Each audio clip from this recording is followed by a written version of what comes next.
full information to so calories so last time हमने पढ़ा था क्या लास्ट टाइम हमने कुछ फंक्शंस के टाइप्स पढ़े थे कि समझने के लिए सो हाँ थोड़ा ज़्यादा लंबा हो गया तो थोड़ा रिवीजन कर लेते क्या क्या किया था ठीक है सो लास्ट टाइम हमने फंक्शंस टाइप्स देखी थी फंक्शंस कैसे बनते हैं नॉर्मली फंक्शन स्टेटमेंट क्या होता है फंक्शन एक्सप्रेशन क्या होता है तो फंक्शन नॉर्मली हम लोग क्रिएट कैसे करते हैं तो ये फंक्शन कीवर्ड यूज़ किया ABCD फंक्शन पैरामीटर दिया और करली ब्रेसेस ये हमने फंक्शंस लिख दिया स्टार्ट किया बनाना ठीक है फंक्शन बनाने के बाद फंक्शन कॉल करना पड़ेगा तभी जाके तो होगा फंक्शन कॉल कैसे करेंगे फंक्शन और डबल राउंड ब्रैकेट्स से ये फंक्शन बनाया जाता है इसमें फैट एरो फंक्शन है तब ये चीज़ दो चीज़ मेन रखना है कि फंक्शन क्या होता है और फंक्शन के टाइप्स क्या फंक्शन के टाइप्स फैट एरो जो है वो हमें देखने को मिल जाती है जैसे फैट एरो फंक्शन बेसिकली इसमें क्या होता है एक वेरिएबल के अंदर वेरिएबल यानी कंटेनर एक बाल्टी के अंदर वो स्टोर होगा ठीक है मैंने एक ये नाम उसके अंदर वैल्यू डाल दी ए और इसको इस तरीके से लिख दिया कंसोल लॉग ए कर दिया तो ये होता है फैट एरो फंक्शन ब्रैकेट डू round round bracket equals to arrow और जो करली ब्रेसेस और डायरेक्ट कोई आंसर रिटर्न करना है तो करली ब्रेसेस लिखने की ज़रूरत है ठीक है सो ये कर लिया हम लोग ने सो लास्ट टाइम हमने एंड किया था कि हम अभी जो नेक्स्ट टाइम है वो कुछ पढ़ने वाले जैसे कि इफ़ी का फुल फॉर्म क्या है इमीडिएट इनवॉक फंक्शन अब ये फुल फॉर्म पढ़ के तो कुछ मतलब नहीं है हमको एक्सप्लेन भी करना है इंटरव्यू को कि क्या होता है सो बेसिकली इसका ये है कि हम लोग ये जो फंक्शन है ये तुरंत चल जाता है जैसे हम बनाते हैं जैसे हमने फंक्शन लिखा फंक्शन फंक्शन का नाम दे देते कुछ ABCD फंक्शन का नाम दिया फंक्शन को कॉल किया console डॉट लॉग हेलो कहाँ जी ये फंक्शन का नाम लिखा और इसको यहीं कॉल कर दिया बस इसका इतना ही था और इसको रैप कर लेना है तो ये तुरंत कॉल हो जाता है तो फंक्शन का मतलब ये है कि तुरंत कॉल हो जाए अब इसका आउटपुट देख लेते हैं open with live server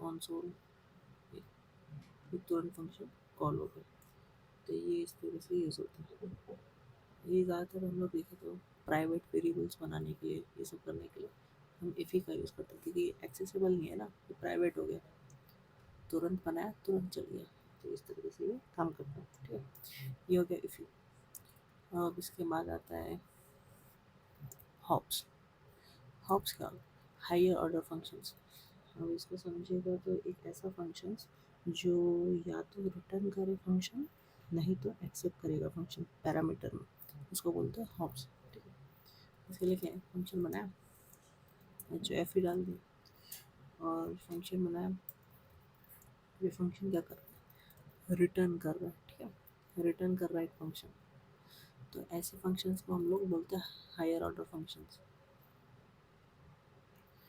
will return a function and then we are calling that function immediately ठीक है ये होता है हायर ऑर्डर फंक्शंस अब ये क्या कर रहा है ये कॉल कर रहा है तो कॉल कर रहा है तो क्या ये रिटर्न हो रहा है एक फंक्शन है तो इसको हम लोग दो तरीके से कर सकते हैं या तो इसको दो बार पेट दे दो तो कॉल हो जाएगा हेलो नहीं तो अगर तो ये नहीं करेगा तो ऐसा आएगा कुछ रिटर्न नहीं करेगा क्योंकि वो फंक्शन चिपका रहा है तो हम लोग ऐसा लिख सकते हैं where N S equals to अभी ये फंक्शन ये जो फंक्शन है इसके बदले क्या रिटर्न हो रहा है रिटर्न देखिए फंक्शन हो रहा है तो फंक्शन रिटर्न हो रहा है तो कॉल करना पड़ेगा ठीक है और ये देखिए ये एनॉमनस फंक्शन है तो समझ में आ रहा है कि हमने लास्ट टाइम क्या क्या पढ़ा था और रिलेटेबल है इससे तो ये एंस को कॉल कर देना तो जब तुम कॉल करोगे तो तुम इसका आउटपुट देख सकते हो सिर्फ इस तरीके हैं हाई ऑर्डर फंक्शन सब टाइप्स है फंक्शन के जो हमें पूछ लिया जाता है तो ये हाई ऑर्डर फंक्शन है सिंपल सा वर्जन है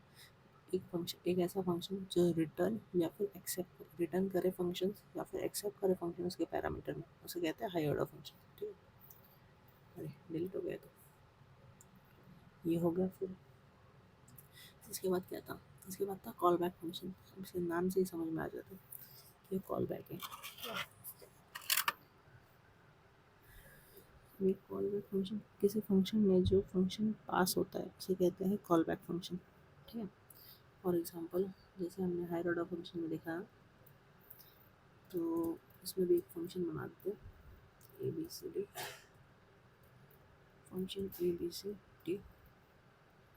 ये हमने फंक्शन बनाया, इसके अंदर एक वैल्यू ले लेते हैं, ठीक है, वैल्यू रिसीव कर रहे हैं, और यहाँ console डॉट लॉग इस वैल्यू को कर देंगे,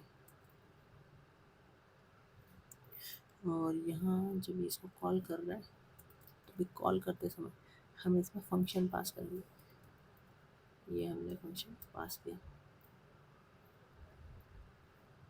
हेलो।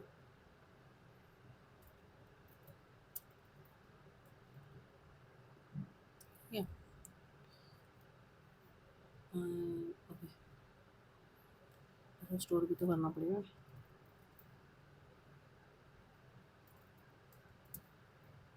ये हमने किया स्टोर, और ये इसको कॉल किया,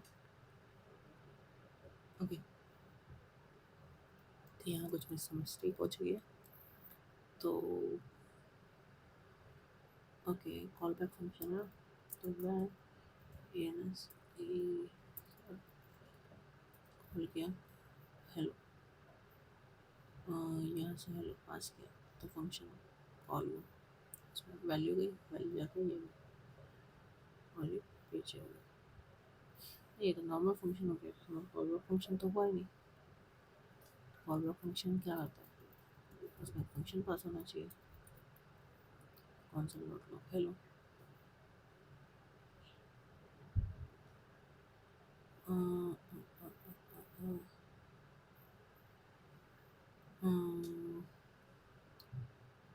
रिटर्न कर रहा है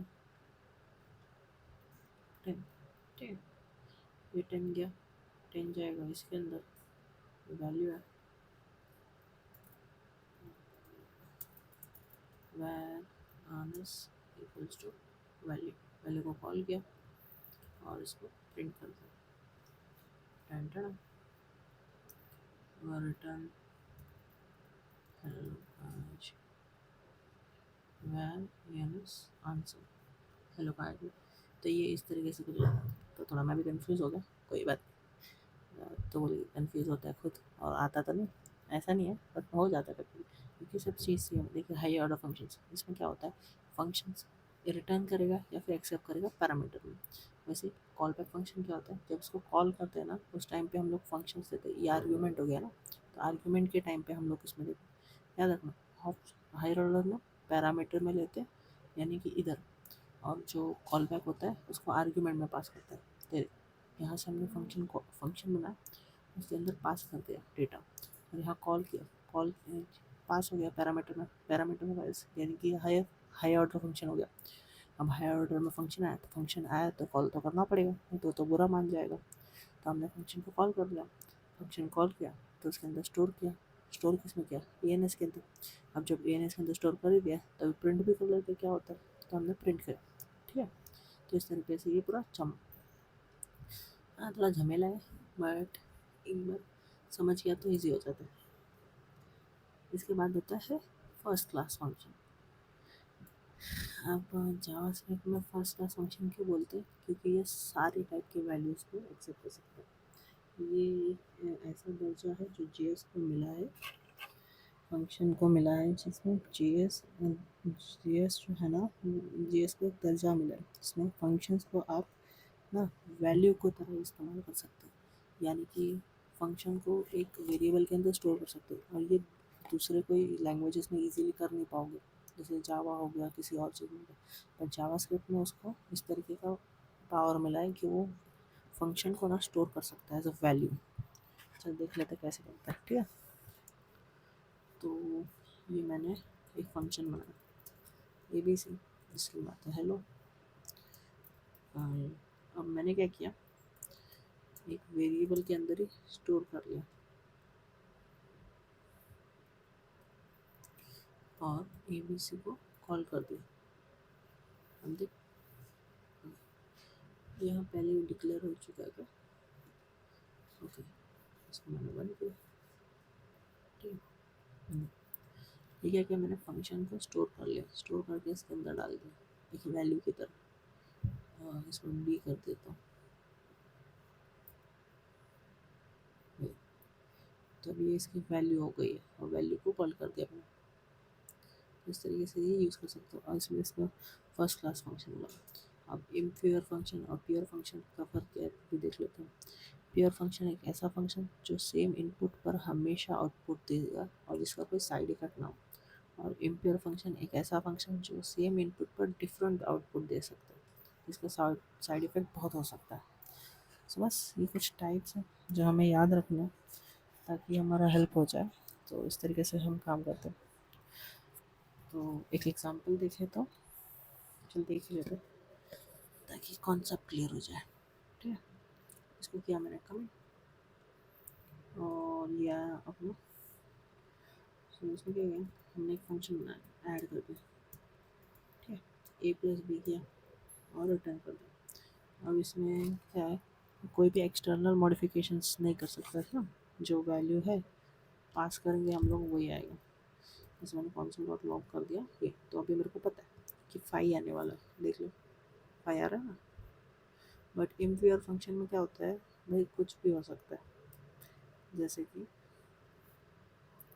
मैंने एक वेरिएबल बनाया काउंट 0। ठीक है, एक फंक्शन बनाया ऐड टू टोटल। ठीक है, इसके अंदर एक वैल्यू डाल दी और वैल्यू डाल दी तो मैंने क्या किया, काउंट को प्लस कर दिया। ठीक है, तो अभी हो क्या रहा है इसमें, ये अभी सिंगल था पर अभी मॉडिफिकेशन हो रहा था, प्लस ए हो रहा है और यहाँ रिटर्न भी कर देता हूँ। ठीक है, अभी ऐड कर देता हूँ टोटल 2। ठीक है, और कंसोल डॉट लॉग टोटल, इसकी वैल्यू 2 है। ठीक है, अब मैं इसको चेंज भी कर सकता हूँ। क्यों, क्योंकि मैंने यहाँ वेरिएबल डाल के रखा। ये जो इसकी वैल्यू है मॉडिफिकेशन बाहर से चेंज हो सकती है, जैसे कि मैंने 5 डाल दिया तो 5 हो गया। बट इधर क्या हो रहा था, जो हम एग्जैक्ट डाल रहे थे वही रिटर्न हो रहा था। ठीक है,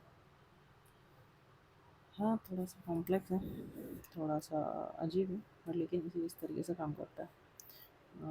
टोटल भी टोटल, जैसे मैंने इसको, अगर मैंने वापस से इसको कॉल कर लिया, जैसे 2 किया ना, वापस से करता हूँ ऐड टोटल 2।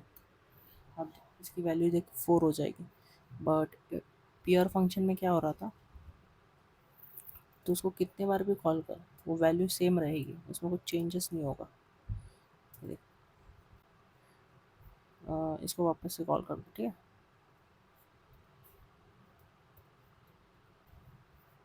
ये देख, इसका वैल्यू कांस्टेंट है, सेम ही है। और इसमें क्या, हमने सेम वैल्यू को सेम बार बार कॉल किया और इसकी वैल्यू देख, पहले 2 थी, अभी जैसे ही मैंने वापस से कॉल किया तो इसकी वैल्यू 4 हो गई। तो ये फ़र्क होता है प्योर और इम्प्योर में। प्योर में क्या, तो जितने बार भी कॉल करोगे सेम आउटपुट आएगा, पर लेकिन इम्प्योर में क्या होगा, तो जितने बार कॉल करें ना उतने बार वैल्यूज उसका चेंज हो सकता है। तो ये कुछ तरीके थे फंक्शंस के जो हमने देखे। और भी कुछ कंटेंट है, फिर बाद में धीरे धीरे देखेंगे ऑन द वे। सो पढ़ ले नहीं तो कुछ होने वाला नहीं है, प्रैक्टिस करते रहे। ठीक है, अभी हम लोग थोड़ा सा ऑब्जेक्ट्स और ये सब भी देख लेंगे आरे वगैरह, उसके बाद हम चलेंगे, हो तो देख लिया शायद, वापस से रिटर्न रिवीजन कर लेंगे, फिर हम बढ़ेंगे नेक्स्ट स्टेप पे। मिलते हैं। ठीक है, चल बाय बाय, पार्टी दे पहले।